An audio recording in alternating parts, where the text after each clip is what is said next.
ទូរស័ព្ទបងប្អូនជាអក្សរចិនអក្សរអង់គ្លេសបែបនេះមែនទេអញ្ចឹងវីដេអូមួយនេះជាដំណោះស្រាយបញ្ហាបែបហ្នឹងពីច្រើនវាកើតទៅលើ model Oppo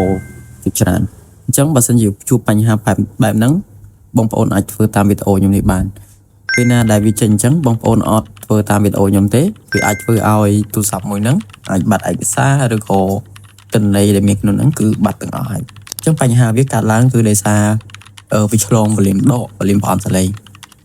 វាឆ្លងឬក៏យើងប៉ះចំអញ្ចឹងទៅអញ្ចឹងបងប្អូនមើលវីដេអូនេះធ្វើតាមខ្ញុំមកកាលណាបងប្អូនខំប្រឹង restart យ៉ាងណា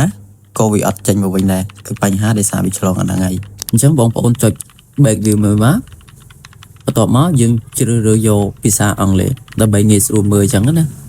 អញ្ចឹងកន្លែងដែលខ្ញុំចូលហ្នឹងគឺកន្លែង web data កន្លែងហ្នឹងគឺជាកន្លែងដែលយើង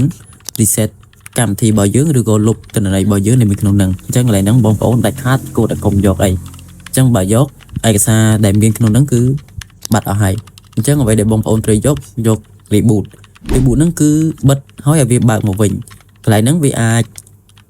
បើវាអត់ឆ្លងយើង reboot ទៅវាចេញដល់កម្មវិធីបើសិនជាវាអត់ចេញទេ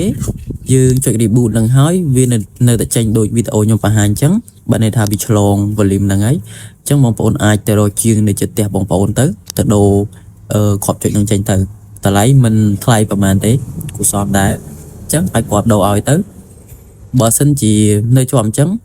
បងប្អូនជ្រើសយក power off ទៅដើម្បីកុំឲ្យយើងចេះតែរាវ